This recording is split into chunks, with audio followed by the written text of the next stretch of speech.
acento francés y algo más. También hubo algunas curiosidades, si bien a las muchachas a las que se refieren las letras son francesas, en el sentido prostibulario del término, es llamativo que a su vuelta de Europa Gardel grabara tangos con música de Enrique Delfino, que se refieren a ellas como Griseta, con letra de José González Castillo, y Francesita, con texto de Alberto Vacarezza. En Griseta, del francés grisette, el apelativo que usaba para denominar a las obreras que vestían de una pobre tela gris. El autor hace un recorrido por la literatura francesa. Mezcla rara de Musetta y de Mimi, con caricias de Rodolfo y de Jaunard, era la flor de París, que un sueño de novela trajo el arrabal. Y en el loco divagar del cabaret, el arrullo de algún tango compadrón alentaba una ilusión. Soñaba con Des, quería ser Manon. Francesita, que trajiste pispireta sentimental y coqueta a la poesía de Quartier. ¿Quién diría que tu poema de Griseta solo una estrofa tendría, la silenciosa agonía de Margarita Gautier? Musetta, Mimi y Rodolfo Jaunard eran los protagonistas de la novela Escenas de la vida de Bohemia, de Enrique Murger, que sería la fuente de inspiración de Giuseppe Verdi para su ópera La Traviata. Des y Manon provenían de la obra de Marcel Prévost, Historia del caballero Des y Manon Lescaut, y Margarita Gautier y Armando Duval formaban la célebre pareja de La Dama de las Camelias de Alejandro Dumas. No parece existir una relación entre los fastuosos agasajos al príncipe heredero de Italia, Humberto de Saboya, recibido en una visita oficial por el presidente Alvear y con muestras de euforia por gran parte de la colectividad italiana, y la grabación por Gardel de dos tangos muy curiosos, coincidencia que vista a tanta distancia puede hasta sonar a incorrección política, aunque esa no fuese la intención. 1. El piccolo navío tenía que ver con la imagen más habitual del tano laburante. Comenzaba con cierto cocoliche, introduciendo los versos iniciales de una canción infantil italiana tradicional. C'era una volta, un piccolo navío, che non poteva navegar. Así cantaba a golpes de martillo, un fuerte obrero sin dejar de suspirar, y mientras trabajaba su semblante reflejaba que sufría el más profundo dolor. Pero es que a su pesar no podía olvidar a la mujer ingrata que aún amaba. Más llamativo aún resultaba un tango cuya letra alude a la estudiantina médica en una curiosa mezcla festiva y trágica, casi digna de un grotesco, y que Gardel grabó con la debida glosa previa para tomar distancia de la protagonista femenina. En un petit café muy frecuentado por gente estudiantil llegó hasta mí una alegre canción que al bien amado una chica cantó y que es así: muchachos a reír, muchachos a gozar, que yo quiero cantar la dicha de vivir. Aquí, junto a mi amor, que yo venero, me río del dolor del mundo entero. Así, juntito a mí como lo manda Dios, vos, mi Rodolfo, sos y yo soy tu Mimi. Y mi alma infantil, que es toda tuya, alegra tu bulín estudiantil.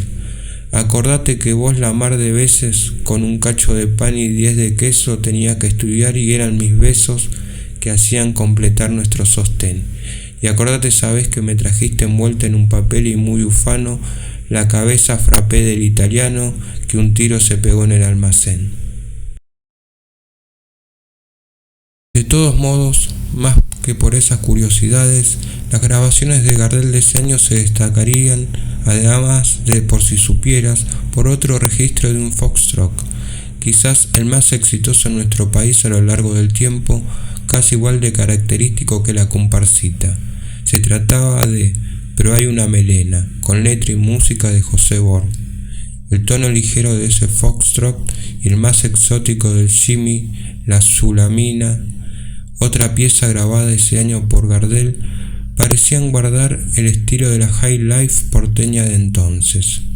Fue en el Cairo por primera vez la vi, una bella tarde de radiante sol, a una linda zulamita yo seguí. porque a su mirar no pude resistir, y la mora a sus ojitos me guiñó, cual si fuera una tierna invitación, y sus lindos labios tras el velo dulcemente me dijeron que iba a ser mío su amor. Boedo y Florida. Eran tiempos de vanguardia literaria, en las que se destacaron el grupo de Florida, que reivindicaba la autonomía del arte respecto de los temas sociales, y el grupo de Boedo, que defendía la visión social y el compromiso. El grupo de Florida estaba integrado por Jorge Luis Borges, Oliverio Girondo, Leopoldo Marechal, Ricardo Molinare, Evar Méndez y Nora Lange, entre otros. Desde 1924 publicaba sus escritos en la revista Martín Fierro, que tendría una visión despectiva respecto de Gardel, que, como vimos, Borges conservaría el resto de su vida. En uno de sus números, los muchachos martinfierristas, amigos de las bromas y de los epitafios apócrifos, escribieron el de Manuel Gálvez. Los huesos aquí en montón de Manuel Gálvez están. Murió al dar un tropezón cuando aprendía el gotán. En el grupo de Boedo, mucho más ligado a ambientes del teatro y del tango, se reunían Álvaro Yunque, Leónidas Barletta, Elías Castelnuovo, Enrique Amorín y Roberto Mariani, que publicaban en la editorial Claridad. La espada de Lugones. Aquel fue también el año del fatídico discurso de Leopoldo Lugones en Lima, en ocasión del centenario de la batalla de Ayacucho, la que puso fin al dominio español en América. La ocasión tan noble fue profanada por el autor de los romances del Río Seco, cada vez más cercanos al naciente fascismo, para anunciar que había llegado finalmente la hora de la espada a nuestro continente. Se convertía así en el pionero en plantear que las Fuerzas Armadas eran la reserva moral de la nación y preanunciar el golpe cívico-militar del siglo XX, que se concretaría 6 años más tarde. Los golpistas del 30 tendrían el honor de que el propio Lugones les redactase su proclama. Minas de Gran Corazón. La lucha de las mujeres por sus derechos adquiría mayor visibilidad en esos años. El acceso de las mujeres a la educación universitaria era parte de fenómenos que se venían desarrollando en muchos países del mundo, en los cuales muchos tuvieron que ver las consecuencias de la Primera Guerra Mundial. En los países beligerantes, un efecto de esta brutal carnicería que lanzó millones de hombres a servir de carne de cañón en los frentes fue la incorporación masiva de mano de obra femenina en todo tipo de puestos antes ocupados por sus maridos, padres o hermanos. Si bien concluidos los combates, los gobiernos tomaron medidas tendientes a la vuelta al hogar. De muchas ellas, el impacto sobre las costumbres y la visibilidad de las mujeres en la sociedad ya no tuvo retorno. Si las mujeres habían demostrado durante la guerra que podían desempeñar eficientemente cualquier cargo o empleo tradicionalmente ejercido por los hombres con notable eficiencia, ¿por qué no podían gozar de sus mismos derechos? Frente a la evidencia, se caían a pedazos los argumentos machistas.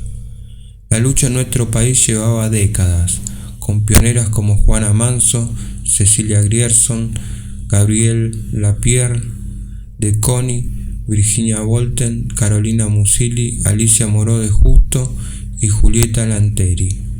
Por entonces, si bien el tango había dejado de ser el tabú de antes de la Gran Guerra, todavía algunas artistas como Azucena Maizani se vestían de hombre para interpretarlo o eran consideradas bataclanas, en un tono despreciativo sobre sus dotes de intérpretes, como era entonces el caso de la muy joven Tita Merelo o de quien debutaría en las tablas en 1925 y por décadas sería la reina de la revista y el alma del Maipo, Sofía la Negra Bozán.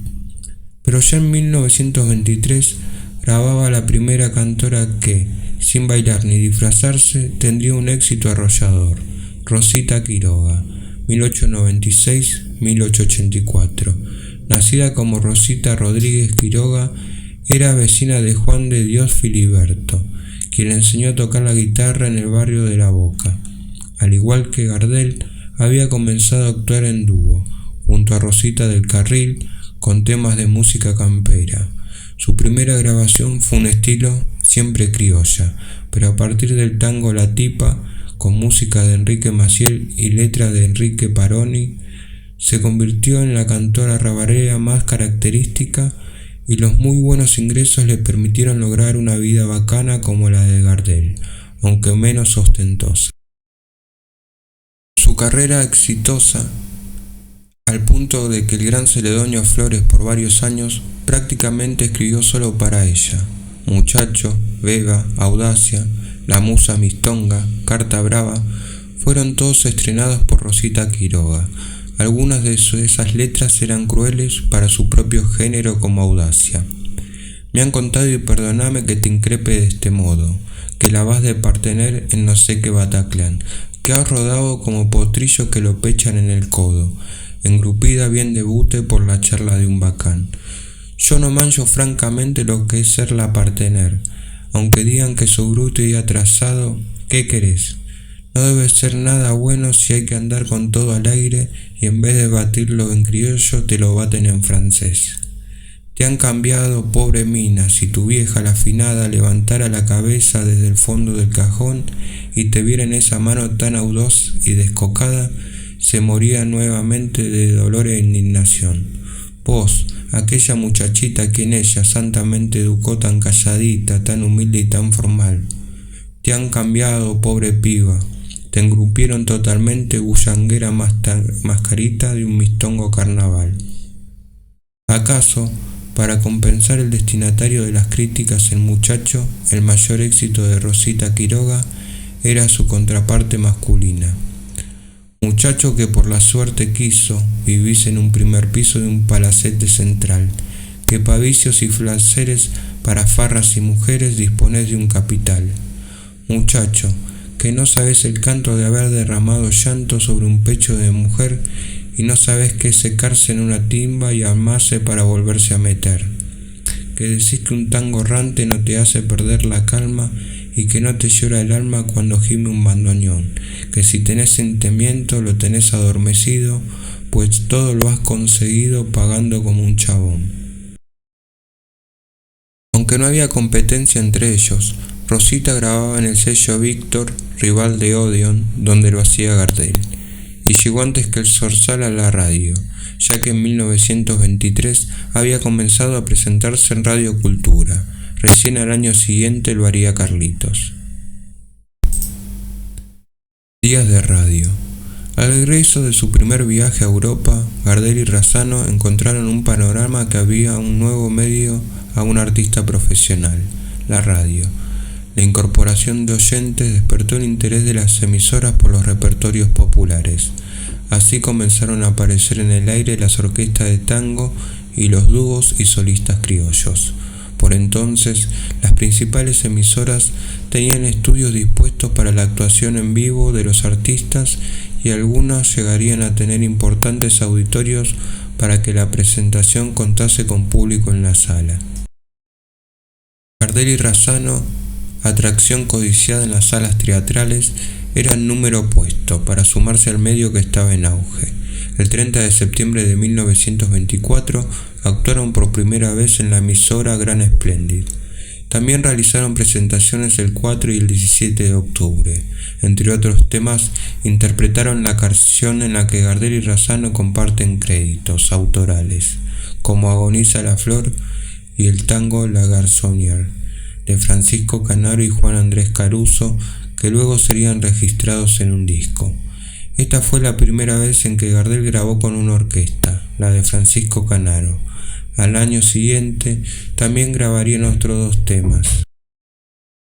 Los tangos Fea, con música de Horacio Petorossi y letra de Alfredo Navarrine, y Perdón Viejita, compuesto por Osvaldo Fresedo y con letra de José Antonio Saldías, con la orquesta de Fresedo, el bandoneonista que allá por 1912, cuando actuó por primera vez en público a los 15 años, se había ganado el apodo del pibe de la Paternal, y que desde entonces se había vuelto un director, compositor y arreglador reconocido.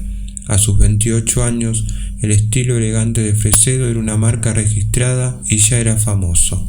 Pero ese disco acompañado a Gardel, de todos modos, fue un espaldarazo en su carrera. Entre 1925 y 1928, su orquesta grabaría casi 600 temas. La radio fue expandiéndose. Gallé y Devoto controlaban las emisoras Splendid, Mayo y Rivadavia.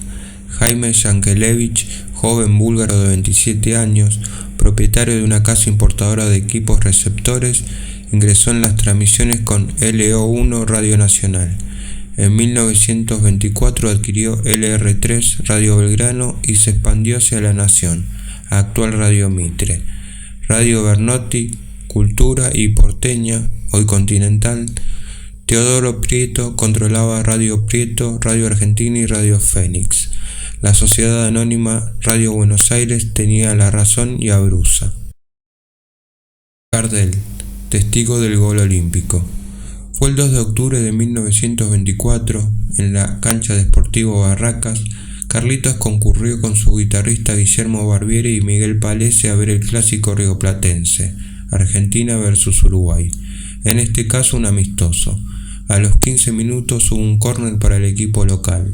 Se decidió que lo patease el puntero izquierdo de Huracán, Cesario Onsari.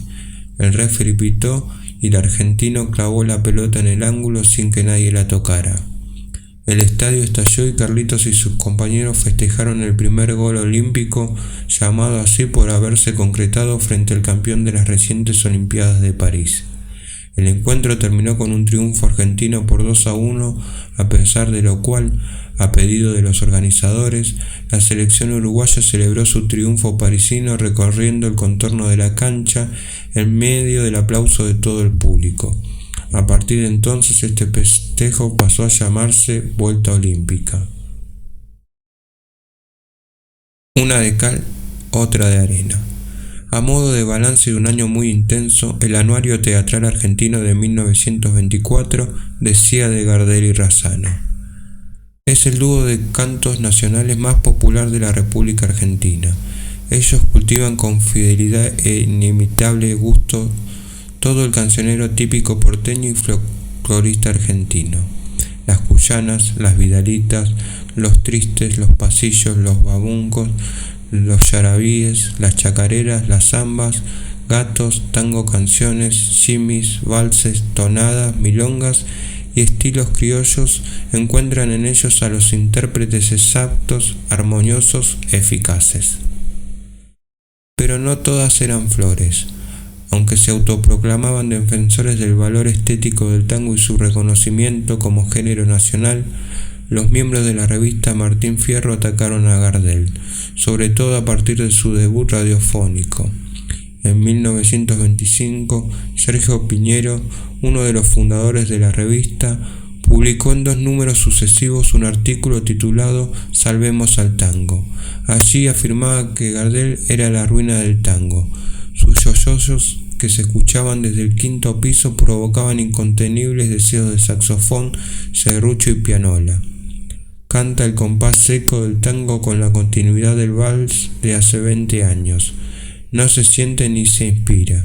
En consonancia con lo dicho por Borges, lamentaba la influencia de la inmigración y extrañaba el imperio del facón y del taco alto, referencia a los míticos compadritos del pasado, aunque hoy suene un comentario risueño. ¿Quién te crees que sos? ¿El príncipe de Gales? El presidente Alvear, en cambio, no compartía la opinión de los muchachos martinfierristas. En agosto de 1925, la Argentina recibió en visita oficial al príncipe de Gales, Eduardo de Windsor. Londres, 1894, París, 1972. Y su hermano Bertie, por Albert, para la familia, pero que se haría conocer como Jorge. Entre las funciones organizadas para agasajarlos debidamente, el gobierno nacional contrató al dúo Gardel-Razzano. Además del nombre de Edward, por el que sería conocido como rey, el mismo de su abuelo, llevaba a los de sus bisabuelos Albert y Christian, y por las dudas el de los 4 santos patronos de los países incluidos en el Reino Unido, George, Andrew, Patrick y David. Este último era el nombre con que lo conocían de entrecasa o de entrepalacio. El príncipe era, además de un hombre bastante de derecha, un aristócrata algo peleado con los protocolos, que venía imponiendo en el mundo un tipo de tela y un diseño de traje masculino que algunos siguen usando. En diciembre de 1936, siendo el rey Eduardo VIII, abdicó el trono al no aceptarse su proyectado casamiento con la estadounidense Wallis Simpson. Lo sucedió entonces su hermano Albert Frederick Arthur George, acompañante de Eduardo en su viaje de 1925, con lo que en ese año el país resultó estar agasajando sin imaginarlo no a uno sino a 2 futuros monarcas ingleses. En ese viaje, Eduardo, de 31 años, parecía estar cumpliendo a desgano la interminable secuencia de actos y homenajes que incluían desde banquetes en la Cámara de Comercio británica hasta eventos menos protocolares. Todo Buenos Aires comentaba que se había quedado dormido durante la representación de la ópera Loreley, con interpretaciones protagónicas de 2 glorias del bel canto, Claudia Mucio y Beniamino Gigli, en plena función de gala organizada en su honor en el Teatro Colón. Tampoco pareció muy divertido en el campo de Hurlingham Club, donde el equipo olímpico de polo, medalla de oro en los Juegos de París en 1924, dio una pequeña demostración en su homenaje. Menos aún en la parada militar, donde tuvo el honor de conocer al futuro golpista general José Félix Uriburu, alias Von Pepe, que estaba a cargo del desfile. Como no entendía mucho español, tampoco debe haberse entretenido demasiado en una función de la comedia Fruta Picada en el Teatro Ópera, y tampoco con la imitación que en ella hacía de un inglés el gran Florencio Parravicini. Durante esa velada, Roberto Casó, acaso para compensar, recitó un monólogo en inglés. Pero lo que preocuparía a las autoridades sobre todo fue que un día, de buenas a primeras, desapareció por 1 hora de la embajada donde se hospedaban él y Jorge. Cuando los hombres de seguridad personal y la del gobierno argentino ya estaban al borde del suicidio, reapareció. Solo había querido que lo dejaran sin tanto homenaje, tranquilo y a solas por un rato. Entre los agasajos pensados, se organizó una estadía en la estancia Huetel, establecimiento entonces propiedad de Concepción Unzué de Casares, en el partido bonaerense de 25 de mayo, a algo más de 300 kilómetros de la capital. El casco de la estancia, un palacio de estilo francés diseñado por el arquitecto suizo Jacques Dunant, contaba con más de 2.000 metros cuadrados en sus 2 plantas principales y unos 10 departamentos, ya que decirles habitaciones sería quedarse corto. Las 400 hectáreas de parque que rodeaban esa mansión, con sus miles de árboles y jardines a la francesa, completaba la imagen de un château insertado en medio de la llanura pampeana. Huetel, que significa murita, tenía entonces su propio ramal de ferrocarril sud, con vía muerto y apeadero con andén. Hasta allí, en lujoso vagón dormitorio, viajaron el 25 de agosto los príncipes y su comitiva, compuesta por varios sirvientes, el ministro inglés Sir Baby Francis Alston y el vicealmirante Sir Lionel Halsey. Entre los anfitriones argentinos estaba el presidente Marcelo T. de Alvear, el ministro de Agricultura Tomás Le Breton, el de Obras Públicas y futuro presidente de la Nación Roberto Marcelino Ortiz, los terratenientes Manuel Augusto Montes de Oca, Saturnino Álzaga Unzué, Horacio Sánchez Elía y César González Guerrico, y un invitado especial que era todo un modelo de sumisión al Imperio Británico, el Maharaja de Kapurthala. Llegaron a las estancias a las 7 de la mañana y Eduardo solo atinó a cambiar de cama del vagón por la de la suntuosa suite de la estancia y se negó a levantarse hasta el mediodía. Además de las muestras típicas gauchescas durante el día, que incluyeron domas de potros, yerras y asado con cuero, bien regado con vino local y whisky escocés para agasajar al ilustre visitante extranjero. Viajaron Gardel y Razzano con los guitarristas Ricardo y Barbiere y el ballet Mariano Alcalde. Fueron alojados, según el oligárquico protocolo, en un pabellón secundario con la servidumbre. Una vez más, como en España, tuvieron que vestirse de gauchos. También estaba presente algún periodista, como un reportero de La Razón, quien presenció el acontecimiento y escribió al día siguiente. Los músicos se instalaron en un rincón de la gran sala de la mansión. Las canciones pronto entusiasmaron a Eduardo. Pidió a uno de sus acompañantes argentinos que le explicara la letra. Al cabo de un rato, el dúo incluyó en su actuación canciones inglesas y norteamericanas. Eduardo quedó encantado. Corrió a su habitación del primer piso y tomó un ukelele hawaiano que llevaba consigo en sus viajes por el mundo. De vuelta en el salón, se puso a acompañar a los cantores e incluso terminó cantando con ellos. En efecto, Gardel, Razzano y los guitarristas se instalaron en un ángulo del salón e iniciaron el programa con la ejecución de Linda Provincianita. El príncipe festejó con entusiasmo la interpretación de los músicos y seguidamente entonaron Galleguita, Claveles Mendocinos, La Pastora, la canción del ukelele. Durante la velada, Horacio Sánchez Elía improvisó un repertorio donde se intercalaban canciones norteamericanas e inglesas para que Eduardo se sintiera aún más a su gusto. Al rato, toda la concurrencia cantaba Oh Yes, We Have No Bananas, Honolulu Blues y otras canciones de moda. La fiesta siguió 2 horas más en las que Gardel no paró de cantar. Según Razzano, a la mañana siguiente, Su Alteza quería sacarse una foto con los músicos ataviados con la vestimenta gauchesca con la que habían actuado la noche anterior. Hay quienes afirman que cuando lo fueron a despertar a Carlitos para cumplir con los deseos de Su Alteza, habría dicho plebeyamente: ¿qué lugar es este donde no lo dejan dormir a uno? Y siguió polillando como un príncipe. Eduardo estaba acostumbrado, como toda su real familia, a vivir del esfuerzo ajeno y hacía un verdadero culto del descanso, aludiendo al gusto por la almohada de Su Alteza. Al mayordomo Peroni recordará muchos años después: todo fue fantástico, aunque al príncipe lo vimos poco y nada. Según el propio Gardel, el príncipe me dijo que desde que estaba en la Argentina era esa la primera noche en que verdaderamente se había divertido.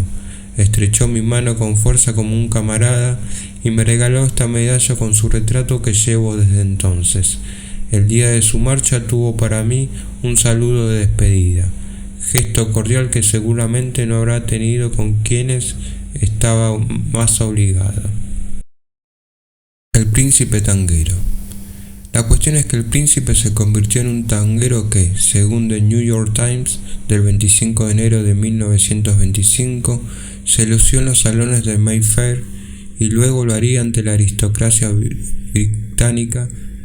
Cuenta Andrea Matallana que años más tarde, en una fiesta cuando se le pidió que diera una demostración, el príncipe tomó a su hermano, el príncipe George, y ordenándole: pretende que eres una mujer y deja tus largas piernas fuera de mi camino.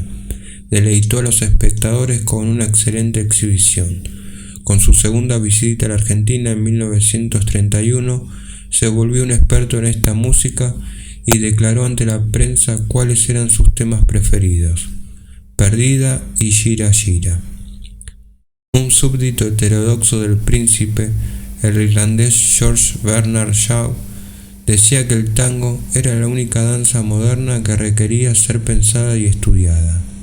Nuestro Macedonio Fernández diría por su parte: el tango es lo único auténtico que tenemos porque no le consulta a Europa.